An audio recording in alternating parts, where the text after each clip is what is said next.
निरहंकारी और निर्विकारी स्थिति। आदरणीय उषा दीदी जी। ओम शांति।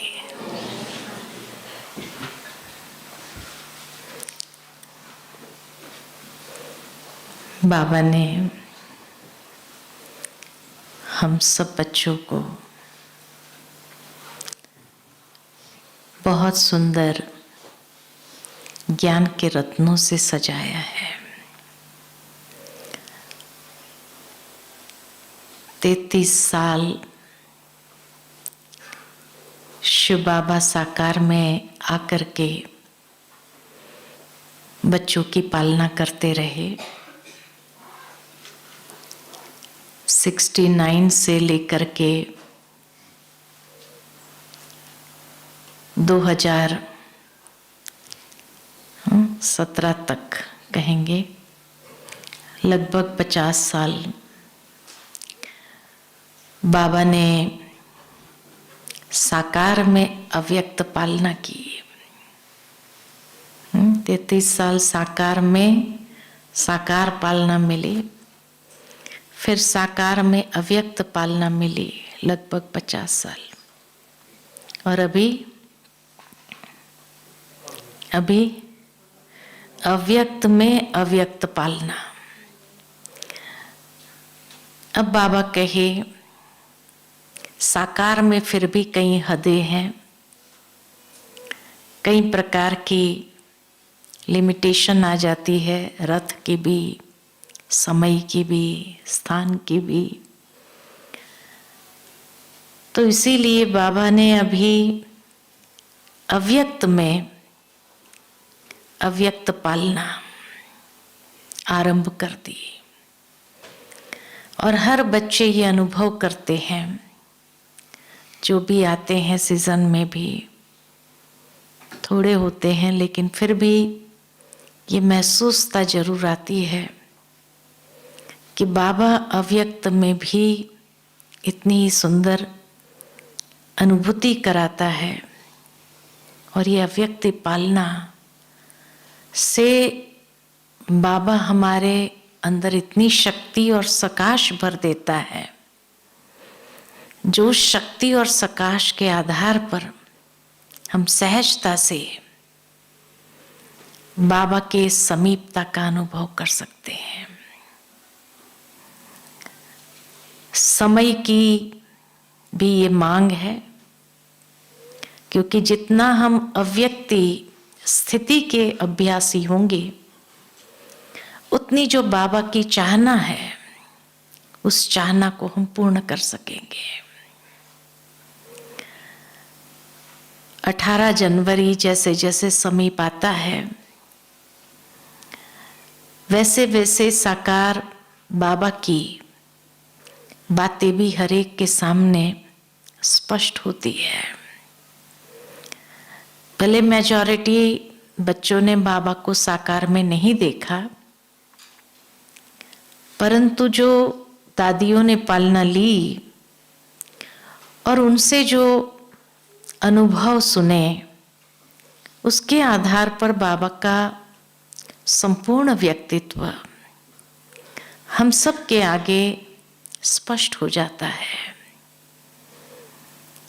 मुझे याद आता है कि एक बार दादी ने कहा था कि 18 जनवरी के दिन जब बाबा ने कहा कि बाबा रात्रि क्लास कराएगा, और जब छोटे हॉल में सभी भाई बहनें इकट्ठे हुए, तो जो बाबा ने मुरली चलाई थी, वो बाबा की मुरली थी सर्व संबंधों का अनुभव एक बाबा के साथ कैसे करना है।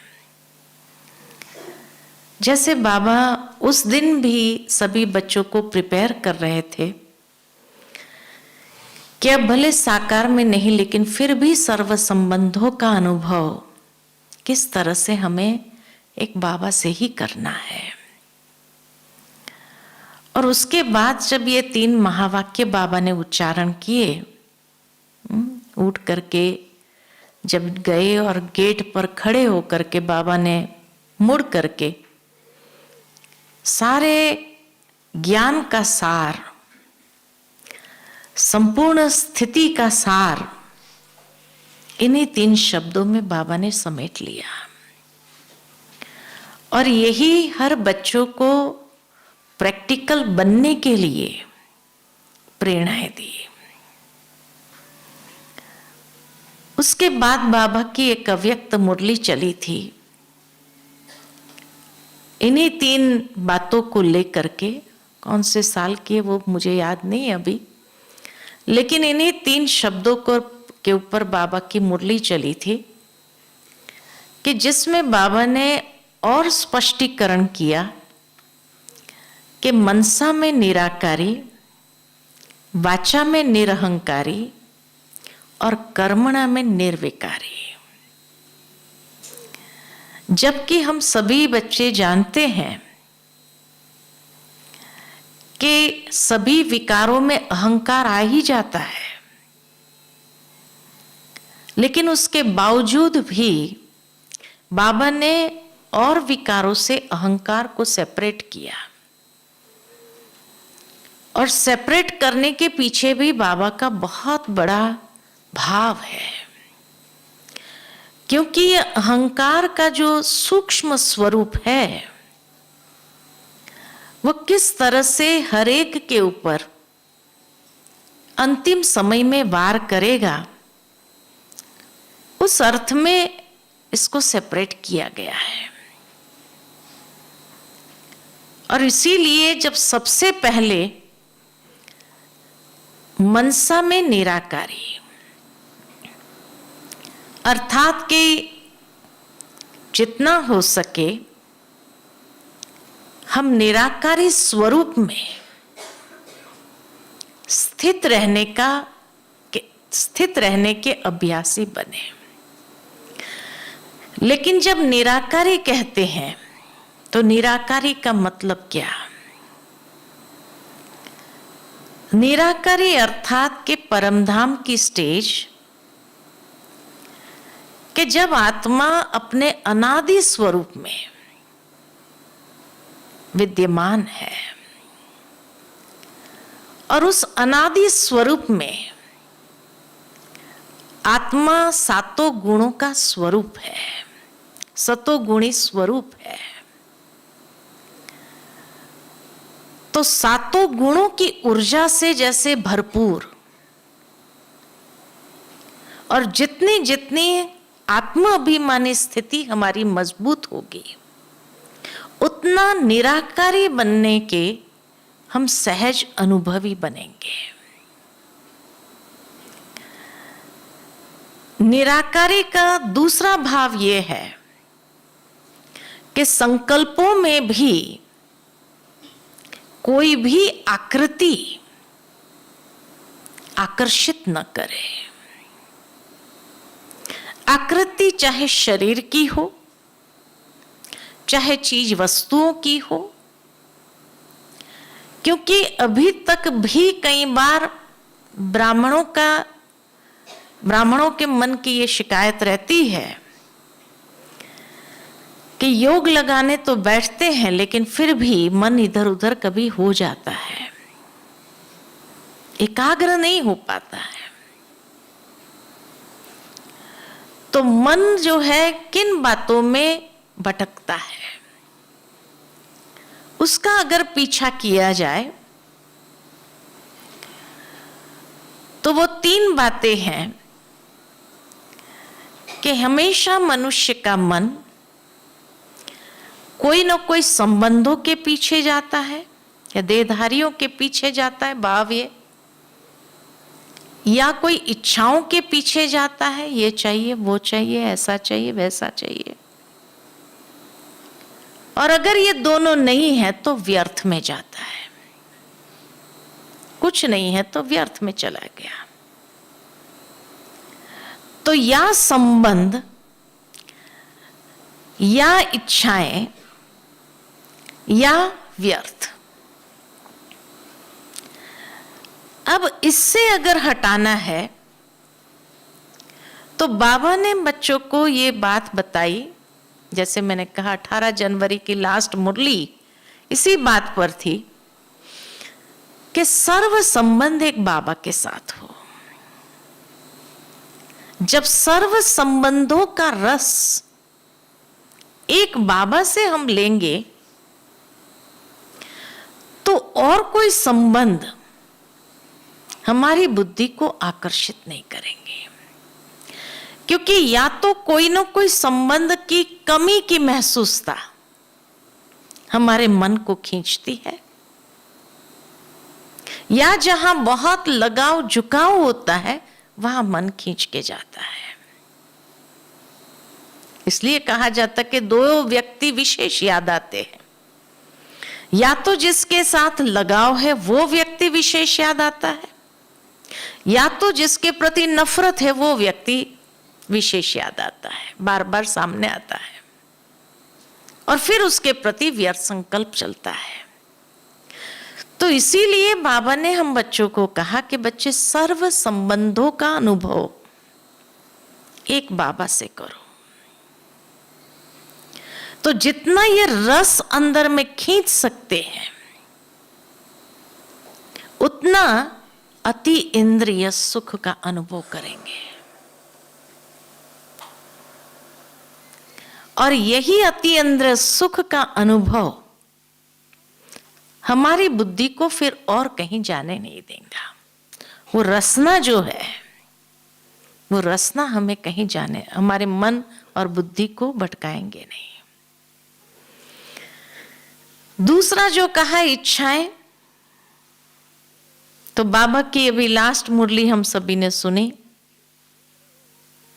अव्यक्त मुरली संतुष्टता के ऊपर, है ना। संतुष्टता, प्रसन्नता।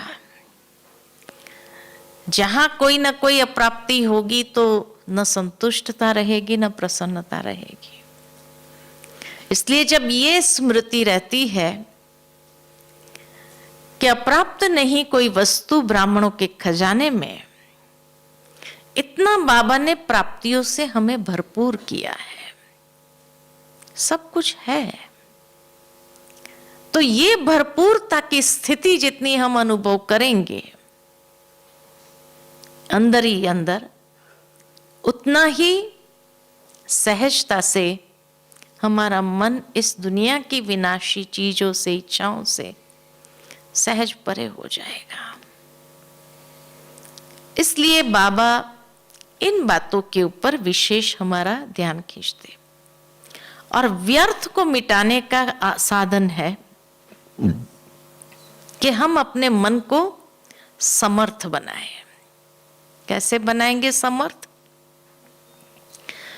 तो समर्थी का सबसे बड़ा खजाना जो बाबा ने दिया है वो है मुरली, ज्ञान का मनन चिंतन। जितना उस मनन चिंतन में हम अपने मन बुद्धि को बिजी रखते हैं, तो धीरे धीरे अंदर में सर्व समर्थी सहज अनुभव कर पाएंगे। और भरपूरता है अंदर में, तो मन कहीं भी और बातों में जा नहीं सकता है। लेकिन उसके लिए विशेष अभ्यास करना पड़ता है, क्योंकि चिंतन तो चाहिए मन को, या व्यर्थ चिंतन करेगा या ज्ञान का मनन चिंतन करेगा, दोनों में से की। तो जितना, क्योंकि काफी जन्मों से व्यर्थ सोचने की आदत है, कलयुग जब से आरंभ हुआ तब से धीरे धीरे धीरे धीरे मन नेगेटिव व्यर्थ सोचने लगा, और अभी तो बहुत ज्यादा सोचने लगा लोगों का। तो वो वायुमंडल जो है उसका भी प्रभाव तो पड़ता है। तो इसीलिए जो है हम बच्चों को जितना समर्थ संकल्प करने के लिए अभ्यासी हो जाएंगे, ज्ञान का मनन चिंतन करने के अभ्यासी हो जाएंगे, उतना ही हम अपने मन को समर्थियों से भर देंगे। तो फिर वो व्यर्थ चिंतन में जाएगा नहीं। और उससे प्राप्ति क्या होंगी?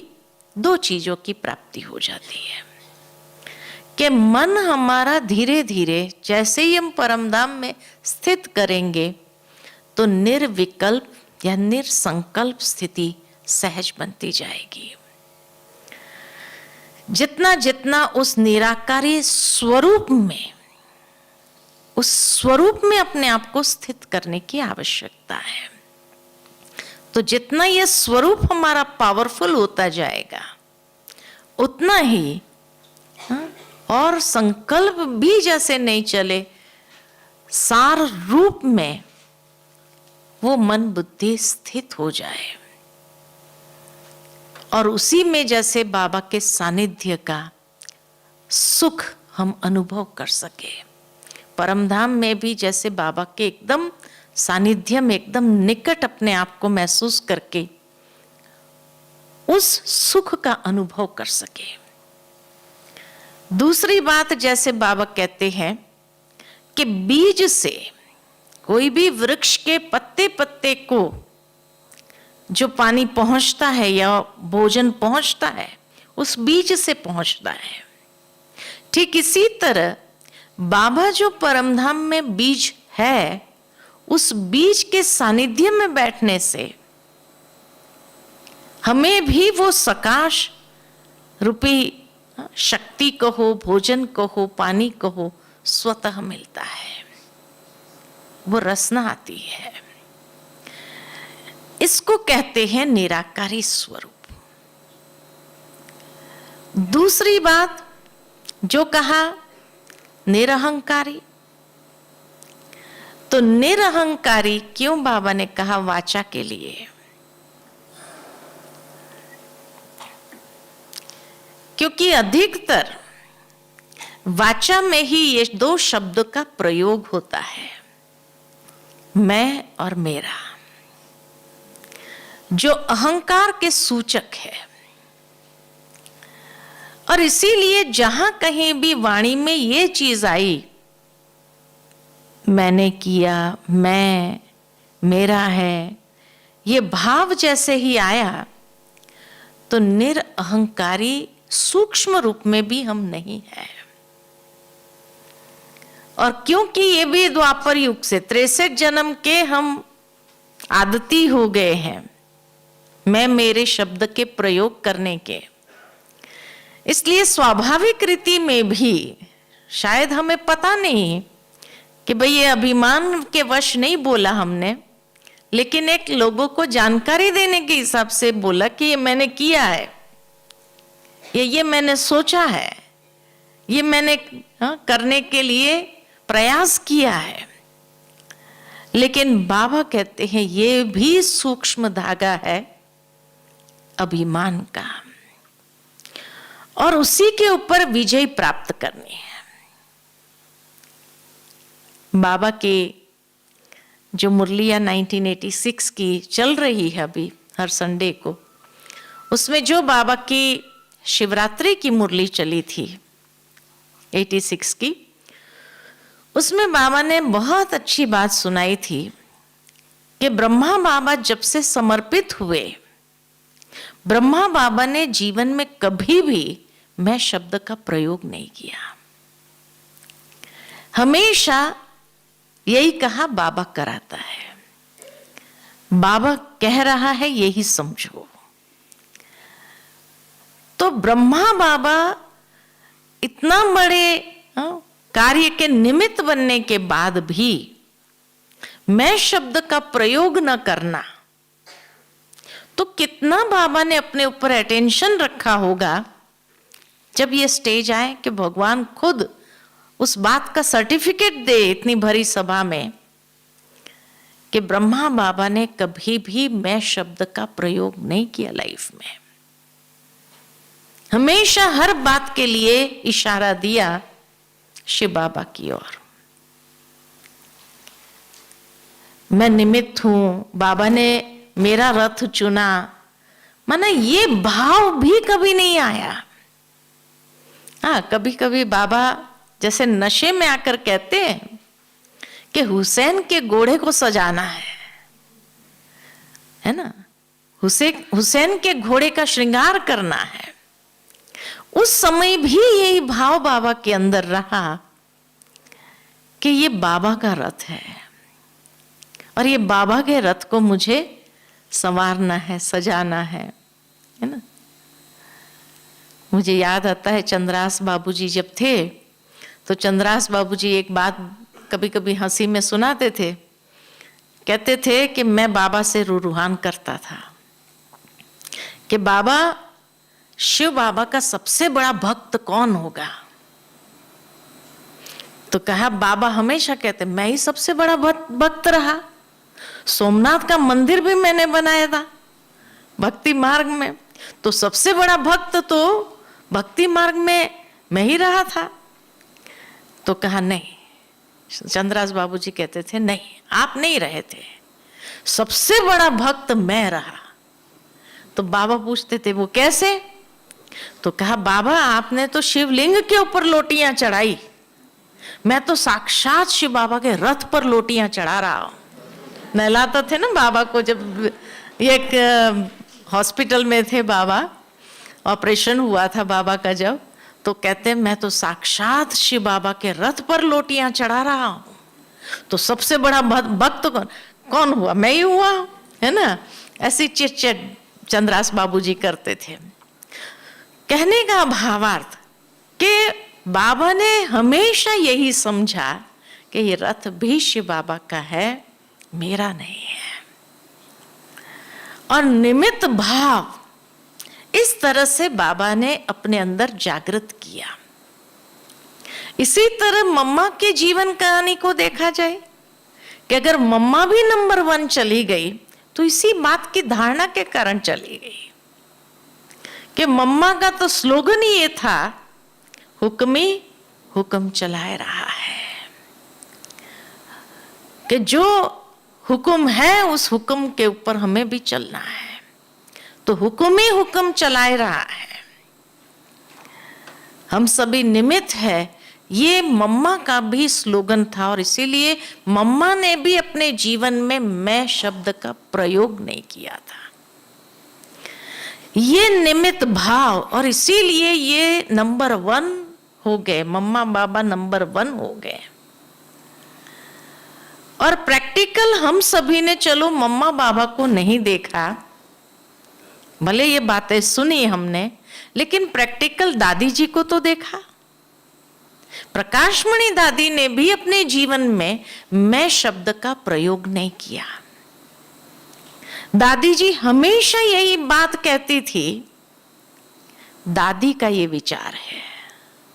माना अपनी पर्सनैलिटी को, जिसको बाबा ने निमित्त बनाया, दादी जिसको का, उसको दादी हमेशा जैसे अलग करती थी।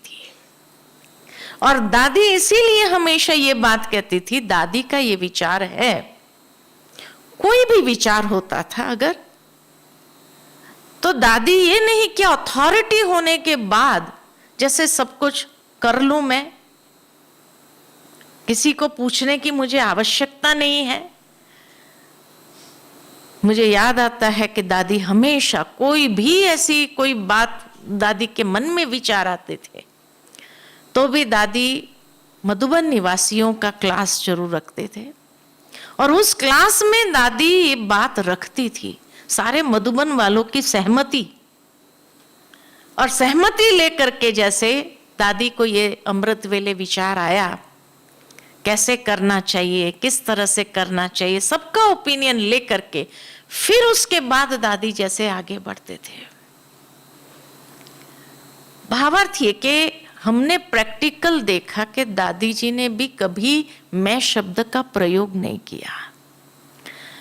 और ये बात मेरे जीवन में इस तरह से स्पर्श हुई थी कि जब मैं मधुबन आई थी तो पार्टी लेकर के आई थी, लेकिन जब चन्ना रेड्डी यहाँ आए और चन्ना रेड्डी को कोर्स कराने के लिए दादी ने कहा, कोर्स कराने के बाद जैसे ज्ञान सरोवर का जमीन का फाइनल हुआ और ज्ञान सरोवर बनने का फाइनल हुआ, तो एक दिन दादी ने बुला करके मुझे कहा कि देखो अभी ज्ञान सरोवर बन रहा है और अपने पास टीचर में खाली एक शीलू बहन है, शशि बहन है, 2 है।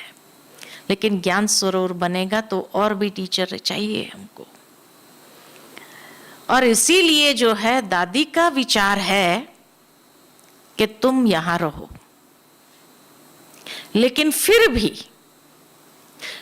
भी दादी तेरे को ये पूछती है कि तुझे अगर सेंटर पर जाना है, कोई तुझे सेंटर पर ही रहना है, तो मैं तुझे फोर्स नहीं करूंगी। उस समय मुझे इतना जैसे दिल को लगा, मैंने दादी को कहा, दादी आप अथॉरिटी हो, मालिक हो, आप खाली ऑर्डर करना है कि उषा तुमको नहीं जाना है, यहां रहना है। कहा नहीं, ऐसे मैं नहीं कह सकती हूं, तेरी इच्छा क्या है? दादी की इच्छा है तुम यहां रहो, हमको ऐसे एक टीचर की आवश्यकता है, लेकिन तेरी इच्छा जरूर जानना चाहती है दादी। अगर तुझे सेंटर चाहिए, तुझे सेंटर पर जाना है, तो दादी तुझे रोकेगी नहीं। उस समय मुझे इतना वो बात अंदर में जैसे स्पर्श कर गई, हृदय को स्पर्श कर गई, कि इतनी बड़ी अथॉरिटी होने के बावजूद भी दादी ने कभी ये नहीं कहा कि नहीं, मैंने कहा ना तुमको यहां रहना है, ये नहीं। ऐसी दादी ने कभी अथॉरिटी को प्रयोग नहीं किया। तो हमने जो पहले 3 एग्जाम्पल देखे, जो साक्षात अनुभव किए, दादियों ने बाबा मम्मा का किया और हमने दादी दीदी दोनों का देखा कि इतनी निरहंकारिता और ऐसे यज्ञ के फाउंडेशन अगर है, तो ये यज्ञ इसीलिए तो इतना आगे बढ़ा है कि आज दुनिया के अंदर अगर नंबर 1 पर गया, कोई भी संस्था के हिसाब से देखा जाए, तो नंबर 1 पर धारणाओं के नंबर 1, मर्यादाओं में नंबर 1, हर बात में अगर नंबर 1 है, तो आज इसी बात को लेकर के तो है। तो ये हमें भी एक कांस्टेंट प्रेरणा यही देता है कि हम सभी को भी अगर सूर्यवंशी नंबर 1 में जाना है, चंद्रवंशी को 2nd नंबर कहेंगे, लेकिन अगर हमें भी सूर्यवंशी टोटल, खाली लक्ष्मी नारायण नंबर 1 है ऐसा नहीं है, टोटल सूर्यवंशी नंबर 1 है। 9 लाख जो आरंभ की आत्माएं हैं वो सभी नंबर 1 है, नंबरवार होते हुए भी 1st नंबर में है। तो इसीलिए कहा कि उसके लिए सबसे बड़ी धारणा ये चाहिए कि वाचा में निरहंकारी, क्योंकि जितना वाचा में निरहंकारीपन आएगा या निमित्त भाव, निर्माणता अगर आई वाचा के अंदर, तो स्थिति भी निराकारी सहज बनेगी। अगर निराकारी स्थिति में हमारी मुश्किलात आती है, उस स्थिति बनने में अगर कठिनाई महसूस होती है, तो उसका कारण है कि वाचा के अंदर निरअहंकारी नहीं है। वाचा ही मन की स्थिति का आधार है। दिन भर में जो कुछ भी बोला जाता है, बातें हुई, किसी के साथ टकराव हुआ, किसी के साथ ऊपर नीचे कुछ हुआ, योग में बैठो उसके बाद मन लगेगा। तो मन की स्थिति का बहुत गहरा कनेक्शन वाचा के साथ है, और इसलिए वाचा में अगर निरहंकारीपन होगा तो मन की स्थिति में निराकारीपन सहज हम ले आएंगे। तो इसीलिए कहा कि वाचा में निरहंकारी के लिए ये 2 बातों की धारणा, निमित्त भाव और निर्माण भाव, जितना मैं और मेरे को खत्म कर सकते हैं, उतना ही हमारी स्थिति बहुत ऊंची उड़ान भर सकती है। उस निराकारी स्टेज में जाकर के स्थित होना अभी हम निराकारी स्थिति में जाते हैं, लेकिन जाकर स्पर्श करके वापस आ जाते हैं। ज्यादा देर, बहुत काल उस स्थिति में स्थित नहीं हो पाते हैं। लेकिन अगर निरहंकारीपन वाचा में आया तो फिर बहुत काल उस स्थिति में स्थित होना भी सहज हो जाएगा, स्वाभाविक हो जाएगा। और तीसरा जो कहा, निर्विकारीपन। जिस तरह से मैं और मेरा शब्द ये अहंकार को खत्म होने नहीं देता है, सूक्ष्म में भी वो भान आ जाता है, ठीक इसी तरह निर्विकारीपन कर्मणा में। क्योंकि अगर निर्विकारीपन नहीं है तो दो बातें जरूर आती है, और वो दो बातें क्या? कोई ना कोई विघ्न, कोई ना कोई बंधन का अनुभव ये विकारों से ही है। ये विकारों से ही, जितना कर्मणा में कोई भी सूक्ष्म में छोटे मोटे विकार भी आ जाते हैं, तो ये छोटे मोटे विकार भी बंधन का अनुभव कराता है, निर्बंधन नहीं होने देता है। और कोई ना कोई विघ्न को, समस्या को क्रिएट करने के निमित्त यही कोई ना कोई विकारों का अंश वंश जो कहते हैं वही निमित्त बनता है।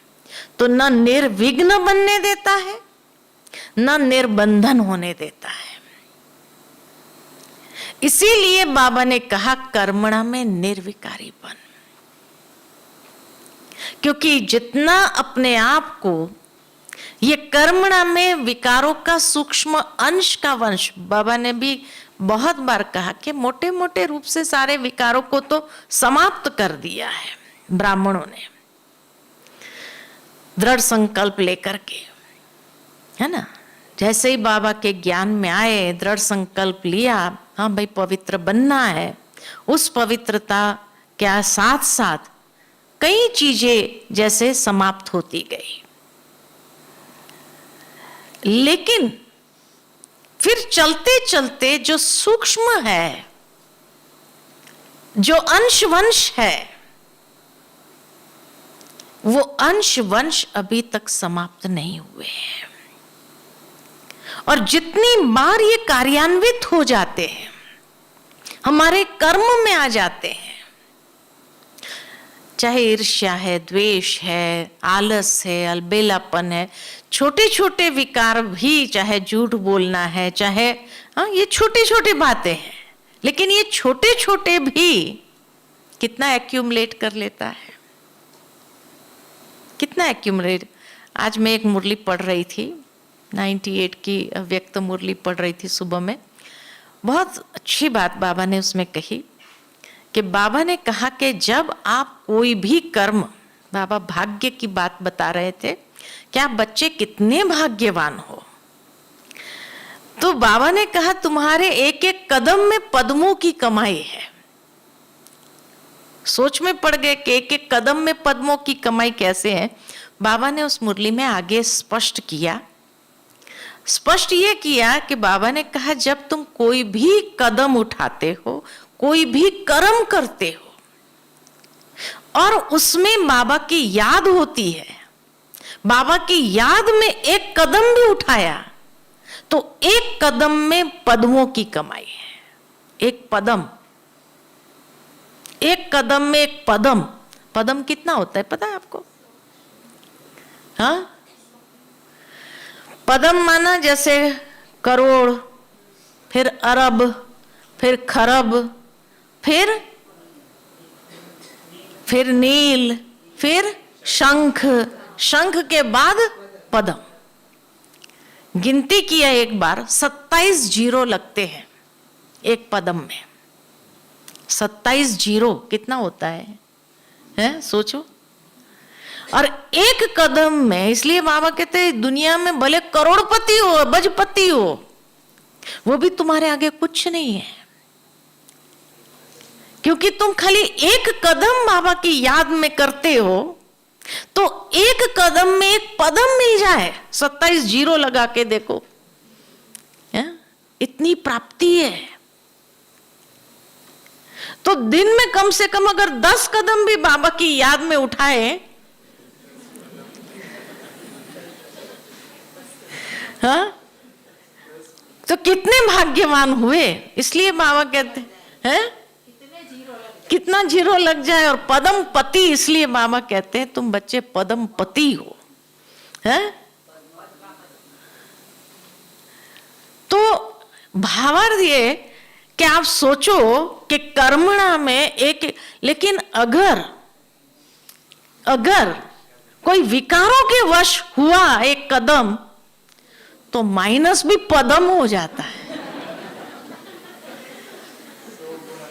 है? हाँ वही ना, तो माइनस भी तो इतना होता है, क्योंकि इतने जो पदमपति है तो उसके नुकसान भी तो बड़े ही होते हैं, कोई छोटे मोटे थोड़ी होते हैं। अगर प्रॉफिट इतना है तो लॉस कितना होगा? लॉस भी तो उतने में ही जाएगा। हाई रिस्क भी है ना। तो इसीलिए अगर सूक्ष्म विकारों के वश भी हम एक एक कदम उठाते हैं, तो ज्यादा हमारे कदम कौन से होते हैं? आपने ही जवाब दे दिया, मुझे तो बोलना ही नहीं पड़ा। हाँ? तो इसीलिए बाबा कहे कर्मणा में निर्विकारीपन। ये जागृति बहुत आवश्यक है। मेन बात यह है कि जितनी हमारे अंदर ये जागृति आ जाए कि अगर बाबा कहते हैं एक एक कदम याद में उठाया हुआ पद्मों की प्राप्ति कराता है, तो एक एक सूक्ष्म विकारों के वश, कई बार कई लोगों को देख रखा बिना कारण के झूठ बोल देते, बस ऐसे ही बोल दिया, भाई उसमें क्या मिला, लेकिन कुछ नहीं, लेकिन क्या हुआ अगर बोल दिया तो। कई लोग ये सफाई देते फिर कि क्या हुआ अगर मैंने बोल दिया तो। लेकिन ये तो सोचो कितना माइनस हो रहा है?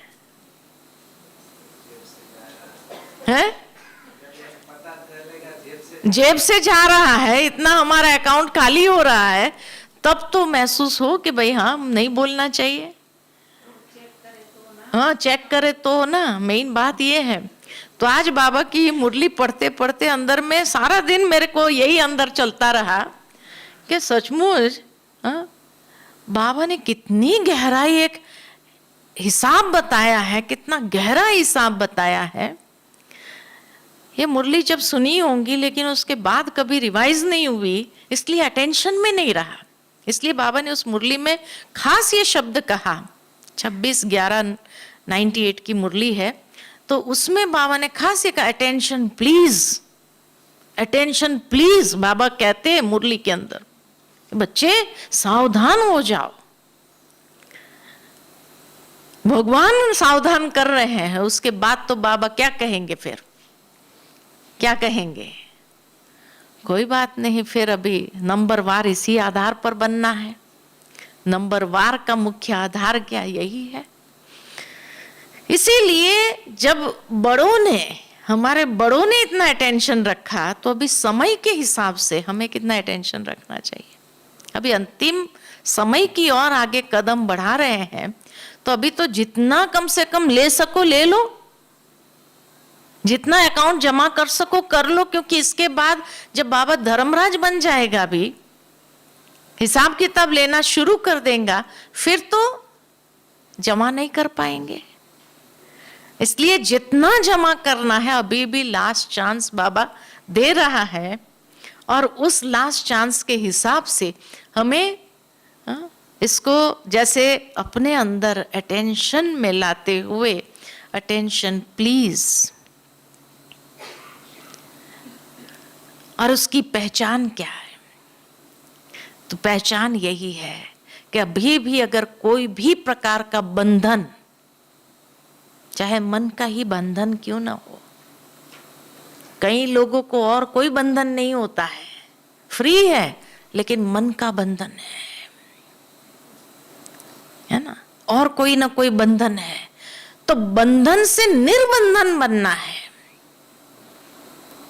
तो उसकी युक्ति बाबा ने यही बताई है कि बच्चे निर्विकारी भव, कि ये विकारों के सूक्ष्म से सूक्ष्म अंश को भी हमें अटेंशन में लाते हुए उसको समाप्त कर देना है। जितने निर्विकारीपन अंदर में आता जाएगा, हमारे चारों ओर एक ऐसा ऑरा क्रिएट हो जाएगा जो हमारे लिए सूक्ष्म कवच बनेगा, जो आने वाले समय में कोई भी परिस्थिति हमारे ऊपर अटैक नहीं कर सकेगी। ये सबसे बड़ी प्राप्ति है कि कोई भी हमारे मन के अंदर हलचल क्रिएट न कर सके। वो तभी होगा। दूसरा, अभी भी अगर चलते चलते विघ्नों को अनुभव कर रहे हैं, कई लोग कहते हैं ना, रोज नई समस्या, क्या करें, रोज नई समस्या, कभी कौन सी समस्या, कभी कौन सी समस्या, कभी कौन सा विघ्न खड़ा हो जाता है, कभी सोचा भी नहीं होता है और अचानक विघ्न खड़ा हो जाता है। ये विघ्नों का कारण क्या है? ये विघ्नों का कारण है विकार। इसका मतलब सूक्ष्म में कोई ना कोई विकार प्रयोग हो रहे हैं और इसीलिए ये विघ्न खड़ा हो रहा है, जो हमें निर्विघ्न बनने नहीं दे रहा है। भले हम उस विघ्नों के ऊपर विजयी भी हो जाते हैं, उसको क्रॉस भी कर लेते हैं, लेकिन जितना समय वो युद्ध में गया उतना समय तो हमने वेस्ट किया कि नहीं किया? उतना समय तो हमारा वेस्ट गया ना। इसलिए आवश्यकता है कि वर्तमान समय में अगर कोई ना कोई बंधन की महसूसता है, कोई ना कोई विघ्न की अनुभूति हो रही है, समस्या की अनुभूति हो रही है लाइफ में, तो बेहतर है कि हम अपने आप को चेक कर ले कि कौन सा सूक्ष्म विकार अभी भी प्रयोग में आ रहा है। हो सकता है बड़े विकार नहीं हो, लेकिन सूक्ष्म,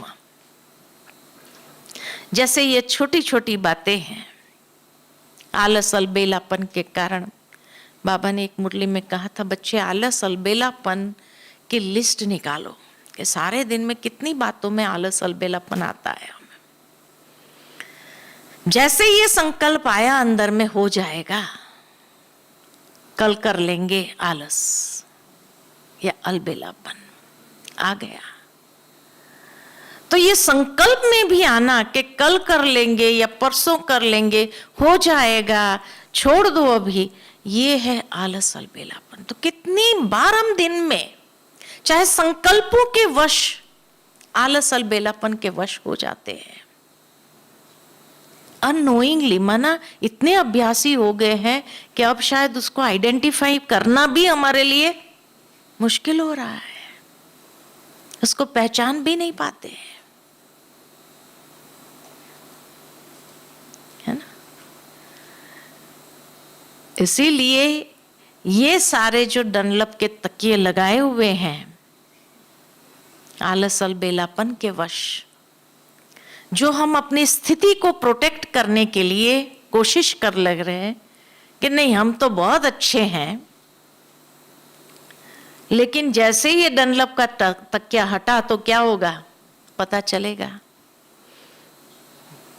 और इसीलिए बाबा ने कहा था कि बच्चे कोई भी आधार, क्योंकि अंतिम समय ये सारे आधार निकलने वाले हैं, और अगर ये सारे आधार निकले तो उस समय मेरी स्थिति अंदर में क्या रहेगी, इसको हमें अंदर से देखना है, जांच करना है और उसके प्रति सावधान हो जाना है। जितना हम उसके प्रति सावधान होंगे कि सचमुच हमारी स्थिति की मजबूती, निराकारी स्थिति सहज अनुभव होने लगेगी। अभी अगर निराकारी स्थिति बहुत मुश्किल लग रही है तो उसका कारण या तो वाचा के अंदर अहंकार का अंश है, या तो कर्मणा में कोई ना कोई विकार के वशीभूत हो रहे हैं। इसीलिए निराकारी स्थिति लंबे समय तक टिक नहीं पा रही है। बैठते हैं लेकिन बार बार नीचे आ जाते हैं। हर एक का अनुभव ये रहता है कि मधुबन में आते हैं, भट्ठी करते हैं तो यहाँ पर स्थिति बहुत अच्छी रहती है ना? ऐसा यहाँ आते हैं, यहाँ तो इतनी अच्छी स्थिति रहती है, वो स्थिति वहां जाने के बाद क्यों नहीं रहती है? सिंपल कारण है, क्योंकि यहाँ अधिकतर मौन में रहते हैं, ना हमें अहंकार किसी के ऊपर दिखाना होता है, न उस मैंपन की भावना में आते हैं, और न कोई विकारों के वशीभूत होते हैं। और उसमें भी अगर जनवरी मास में भट्टी करने आए तो सुबह से लेकर के अमृत वेला भी कितना अटेंशन वाला हो जाए, तो अमृत वेले से लेकर रात्रि तक कोई भी प्रकार के आलस अलबेलेपन के वश नहीं होते हैं, तो स्थिति कितनी अच्छी होती है। ये प्रैक्टिकल अनुभव है।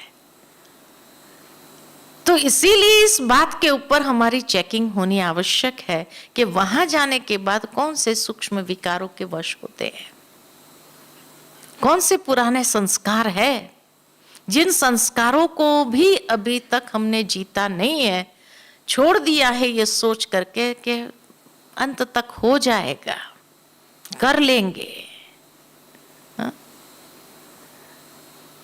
तो इसीलिए कहा कि आज सवेरे की मुरली में भी बाबा ने यही कहा था, जो मैं पढ़ रही थी, कि गागा का गीत अभी नहीं गाओ, हो जाएगा, कर लेंगे। तो गेंगे और गागा, अब ये गीत नहीं गाओ, ये गाना बंद कर दो, है ना? और जो बाबा ने गाना सिखाया है वो वाह बाबा वाह, वाह रे मेरा भाग्य वाह, वो वाह वाह के गीत गाओ, बाकी गा गा गे गे वाला गीत बंद करना है ना? क्योंकि यही हमारी स्थिति को बहुत डाउन कर देता है। कई बार हमने अनुभव किया है, मधुबन में स्थिति बहुत अच्छी रहती है, लेकिन वहां जाने के बाद हमारी स्थिति बहुत डाउन हो जाती है, और उसका मुख्य कारण यही है।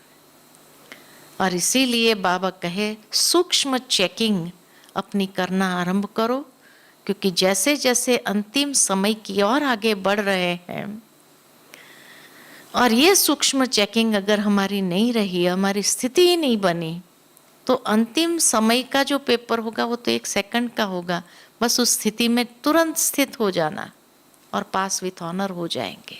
अगर उस स्थिति में नहीं जा सके, परवश हो गए, कोई ना कोई इंद्रियों के परवश, विकारों के परवश हो गए, तो फेल हो जाएंगे, है ना? तो इसीलिए अब समय अनुसार हमें निर्विकारी, पहला तो निराकारी, निरहंकारी, निर्विकारी नहीं, निर्विकारी, निरहंकारी, निराकारी, ये ऑर्डर, ये क्रम जरूरी है। और जब ये क्रम होगा तो फिर देखो निराकारी स्थिति कितनी अच्छी आप बना सकेंगे, अनुभव कर सकेंगे, और लंबे काल तक भी उसमें रह सकेंगे। ठीक है? अच्छा, ओम शांति। चलते हैं अभी निराकारी स्थिति की ओर।